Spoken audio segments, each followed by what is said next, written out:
नरसिंह जी और सब कल अंजार नगर पहुंच गए।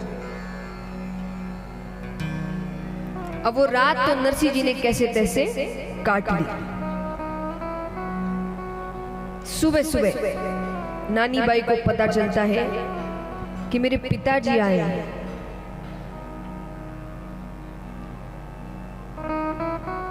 बहुत भावुक हो जाती है।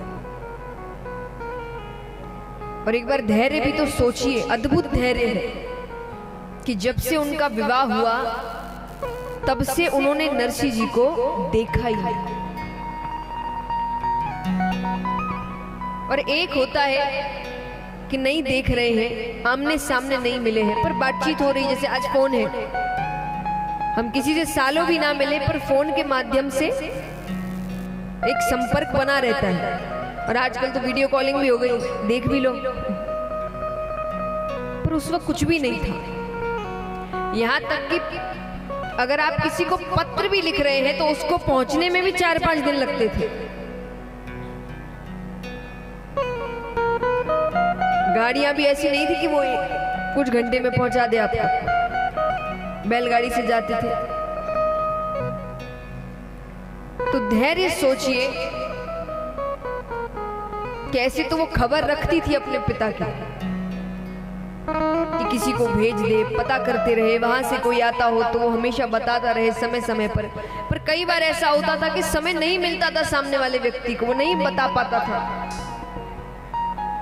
तो वो यहां से किसी को खबर के लिए भेजती थी। अब वो व्यक्ति जाएगा, उसमें 4-5 दिन लगे, फिर वो खबर लेकर वापस आएगा, उसमें 4-5 दिन लगे। इतनी देर में एक बेटी पर क्या बीत रही है सोचिए, ये जानते हुए कि उनके पिता बुजुर्ग हो रहे हैं, उम्र तो बढ़ रही है, तो उस पर क्या बीतती है वो 8-9 दिन कि पता नहीं क्या खबर आएगी, ठीक है ना, है भी कि नहीं, कुछ नहीं पता उसको। पर फिर भी उसने अपने कर्तव्य अच्छे से निभाए, उसमें कोई कमी नहीं छोड़ी। पर आज इतने समय बाद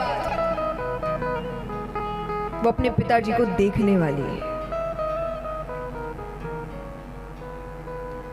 तो नानी बाई अपनी सहेलियों से कहती है कि भाई चलो ना, मेरे पिताजी आए हैं, इतने मेहमान आ रहे हैं, तुम सब गीत गा रही हो, मेरे पिता आए हैं तो कोई गीत गाने के लिए तैयार नहीं है।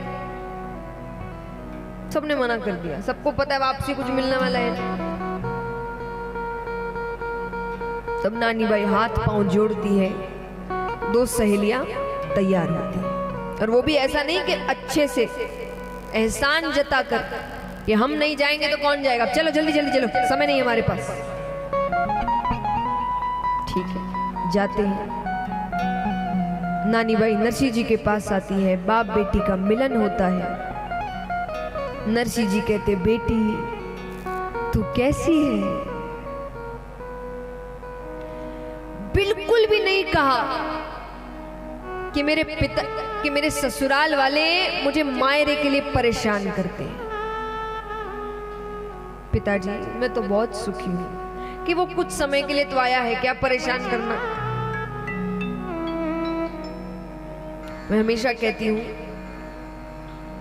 कि आज के समय में अपने बच्चों को उनके पैर पर खड़ा करिए। मैंने कई माँ बाप को ये कहते हुए सुना है कि जब वो बच्चों की शादी कर देते हैं ना, कि 2-3 बच्चे हैं, तो कहते हमने तो सबकी शादी कर दी, गंगा नहा लिया। बच्चों की शादी करने को गंगा नहाना नहीं कहते। शादी करना ही थोड़ी कर्तव्य होता है, वो तो खुद भी कर सकते हैं और कर ही रहे हैं। कर रहे हैं कि नहीं? वो खुद ही कर लेंगे शादी अगर करनी है तो। माँ बाप का कर्तव्य शादी करना थोड़ी होता है, उनका कर्तव्य है बच्चे को इतना काबिल बनाना, और वो बच्चा लड़का हो या लड़की, और काबिल भी हर क्षेत्र में, कि आप संस्कारों से भी काबिल बनाइए, भावनाओं से भी काबिल बनाइए, अध्यात्म में भी काबिल बनाइए, और धन में भी काबिल बनाइए। कि आप उसको इतना काबिल बनाइए कि आपके जाने के बाद भी वो अपनी जिंदगी अच्छे से निकाल सकता है। जिस दिन माँ बाप ने ये काम कर दिया ना, उस हर माँ बाप ने गंगा नहा ली। शादी करने से गंगा नहीं नहाते। माँ बाप को भगवान से भी ऊपर का दर्जा दिया गया है, कोई तो कारण होगा ना। और एक बात हमेशा याद रखना, खास करके जो यहाँ बेटी के माँ बाप होंगे, क्योंकि मुझे नहीं लगता कि कोई भी माँ बाप सोच समझकर ये चाहते हैं कि मेरी बेटी ससुराल में दुख पाए। कोई चाहता है?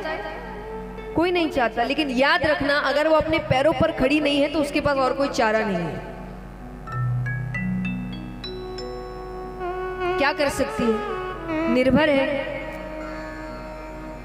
घर के लिए निर्भर है, खाने के लिए निर्भर है, सहारे के लिए निर्भर है। और उसको पता है कि दोनों में से कहीं भी जाओ, चाहे पति के घर के पिता के घर, रहना तो निर्भर ही है। या तो पति पर निर्भर रहना है या तो पिता पर निर्भर रहना है। तो एक जगह रहकर एक को खुश तो रखते हैं, तो अन्याय सहती है कि यहां रहकर यहीं खुश रखो, पिता भी खुश वहां पर मुझे नहीं लगता कोई भी माँ बाप ये चाहते हैं कि हमारी बेटी दुखी रहे। कोई नहीं चाहता। लेकिन याद रखिए, अन्याय वो तभी सहेगी जब वो पैरों पर खड़ी नहीं है। जो पैरों पर खड़ी होती है वो अन्याय नहीं सहती। और जब लोग कहते हैं ना कि आजकल सहन शक्ति नहीं है, मैं हमेशा कहती हूँ कि बातों का मुझे नहीं पता कि लड़ाई झगड़े की बात है कि, लेकिन याद रखना, अन्याय अन्याय होता है, वो इतना सा भी गलत होता है। और अन्याय को सहन नहीं करना चाहिए, क्योंकि अन्याय को सहन करके क्या होगा?